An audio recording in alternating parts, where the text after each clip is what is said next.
Ketika kita mendapatkan servisan, entah itu apalah ya. Di sini contoh speaker aktif Dasumba. Apa yang harus kita lakukan pertama? Ya, kita cek-cek dulu sebelum dibongkar. Pastikan kerusakannya itu ya sesuai dengan informasi si user.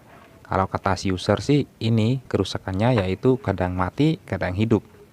Saya coba sih ya memang mati, tidak ada respon entah itu di speaker atau di indikator depan juga tidak ada tanda-tanda kehidupan. Kalau untuk lampunya sendiri sih memang kadang mati ya ini. Tapi kalau ditekan itu biasanya lampunya hidup, tapi ini tidak ada. Ditekan-tekan tombolnya tidak ada respon sama sekali. Nah, langkah berikutnya teman-teman cek dulu tuh speaker untuk pendukungnya, speaker satelitnya. Kita cek menggunakan multi skala buzzer ya. Karena ini kontinuitas berupa apa ya? Berupa spool, gulungan dinamo, bukan, gulungan spool ya.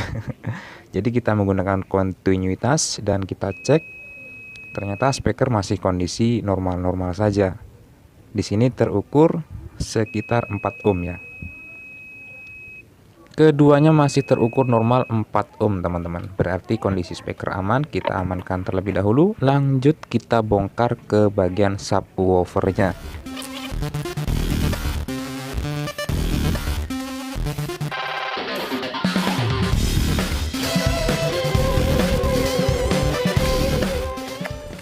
Nah, di sini saya tidak langsung memperbaiki ya. Jadi saya coba untuk memperkenalkan untuk teman-teman yang baru kenal elektronika atau ya sejenis speaker aktif seperti inilah. Jadi isinya itu seperti ini ya teman-teman ya. Saya cabut dulu untuk kabel-kabel koneksinya, tapi jangan lupa untuk dibalikan kembali ya supaya bisa terkoneksi dan jangan salah untuk mengembalikannya. Jadi untuk power amplifiernya di sini menggunakan sebuah IC teman-teman. Kalau tidak salah itu serinya TEA 2025 dan bawahnya itu seperti ini. Alangkah lebih baiknya saya coba bongkar untuk memastikan serinya itu berapa.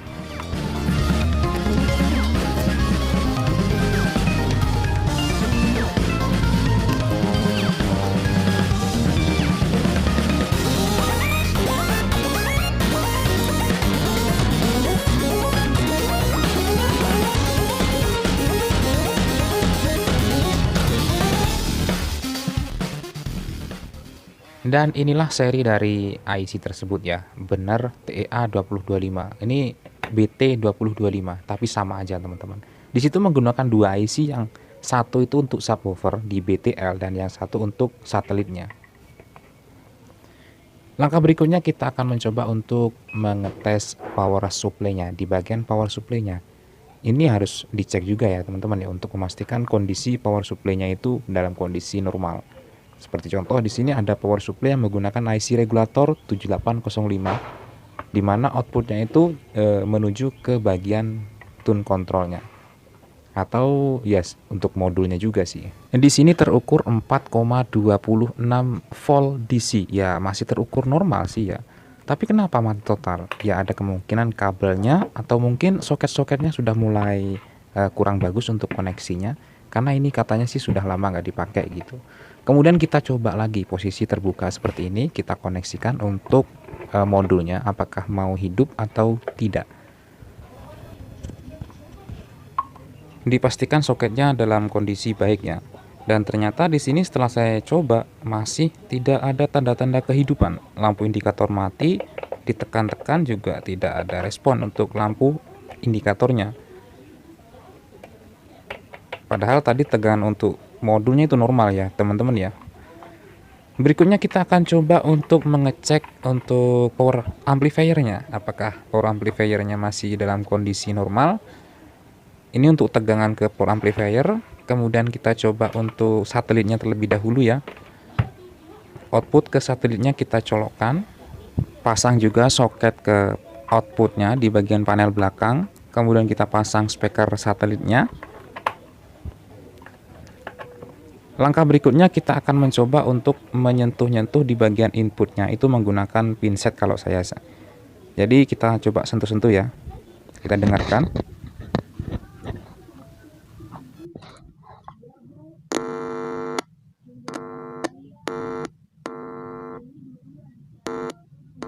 Pada posisi ini untuk satelitnya masih normal, jadi power amplifier satelit masih normal. Lanjut kita singkirkan terlebih dahulu dan kita coba untuk subwoofernya. Apakah power ampli untuk subwoofernya juga masih dalam keadaan normal? Ini untuk soket subwoofernya ya. Lalu kita coba sentuh kembali di bagian inputnya dan coba kita dengarkan apakah ada respon.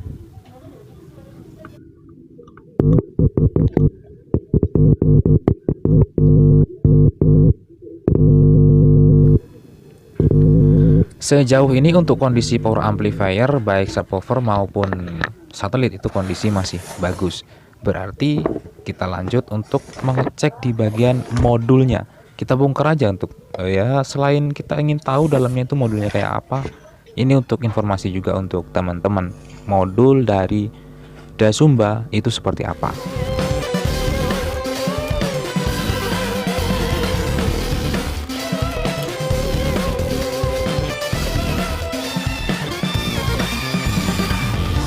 Untuk lubang atau jalur speaker atau jalur kabel itu biasanya dilem seperti ini ya teman-teman ya. Jadi teman-teman lepas saja itu lemnya supaya kabel itu bisa lewat. Tetapi nanti ketika memperbaiki kembali itu dilem lagi ya teman-teman ya, supaya tidak ada kebocoran untuk suara subwoofernya.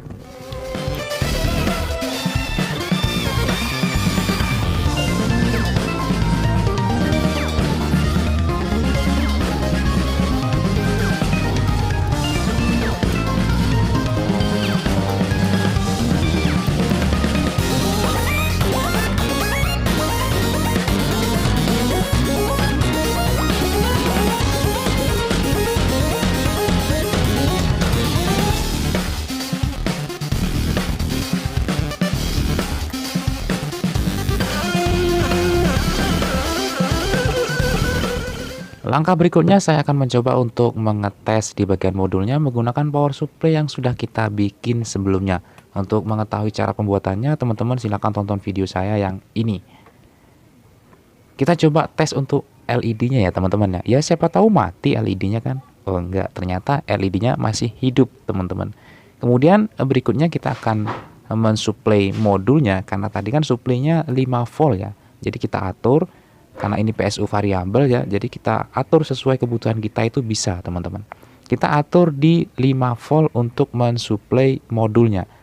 Jadi istilahnya itu kita kasih suplai eksternal untuk memastikan modulnya itu kondisi normal tanpa power supply dari bawaannya. Nah teman-teman bisa perhatikan pada pin di modulnya itu, di situ ada pin 5 volt plus, ada ground, ada L out dan R out dan ground untuk ke tune kontrolnya atau volumenya. Kita coba suntik atau injek tegangan 5 volt teman-teman, dan setelah saya coba ternyata modulnya itu hidup. Coba teman-teman perhatikan untuk LED-nya itu hidup ya teman-teman ya, berarti kondisi modul ini masih normal. Terus apa masih rusaknya? Ya bisa kabelnya, bisa konektornya, karena konektor seperti ini itu lama nggak dipakai, apalagi ditambahin lem, itu akan mudah rusak sebenarnya. Ya lem itu bagus sih untuk mempererat hubungan gitu, tapi bukan hubungan kalian ya. Oke lanjut, kita coba menggunakan USB, kemudian kita kasih tegangan 5 volt. Apakah USB bisa terbaca? Lampu indikator menyala, dan di situ lampu indikator terus menyala. Kemudian seharusnya kalau membaca flash disk itu akan berkedip. Nah teman-teman perhatikan, lampu indikator berkedip artinya sudah membaca dari flash disk tersebut, berarti kondisi normal. Lanjut kita cek di bagian kabel-kabelnya dan konektor-konektornya. Biar mudah untuk menganalisanya, langsung saja kita koneksikan seperti ini dan kita coba hidupkan. Kita tancap juga USB-nya, perhatikan lampu indikatornya ternyata tidak hidup. Ini sudah saya koneksikan ya teman-teman ya, ternyata tidak hidup. Lanjut kita cek tegangan di modulnya, yang tadi 5 volt itu masuk enggak ke modulnya, dan ternyata tidak ada teman-teman. Lanjut kita cek di bagian power supply-nya ya, power supply-nya di sana kita coba cek apakah ada untuk tegangan 5 voltnya, dan ternyata juga tidak ada. Kalau untuk tegangan 12 voltnya itu masih ada, yaitu 11,65 ya, masih normal. Tapi untuk 5 voltnya itu juga tidak normal. Ada kemungkinan di bagian power supply bermasalah, terutama di IC regulatornya. Padahal tadi kita cek kondisinya normal ya teman-teman ya. Mungkin saya akan mencoba untuk menyolder ulang atau bisa diganti juga untuk IC-nya, karena IC-nya itu mungkin sudah mengalami error, kadang mati, kadang hidup. Dan setelah saya melakukan pergantian di bagian IC regulatornya teman-teman ya, 7805 ternyata bisa normal kembali. Dan ya saya lakukan solder ulang sih untuk lebih bagus. Ya mungkin tadi yang bermasalah hanya solderan yang retak atau gimana, saya nggak tahu. Yang penting saya mengganti itu supaya tidak terjadi error lagi gitulah ya. Semoga video yang singkat ini bermanfaat untuk teman-teman yang baru belajar elektronika, terutama di bagian speaker aktif seperti ini. Sampai jumpa lagi di lain kesempatan. Salam dari saya, Hakim Elektronik. Semoga video ini bermanfaat. Wassalamualaikum warahmatullahi wabarakatuh.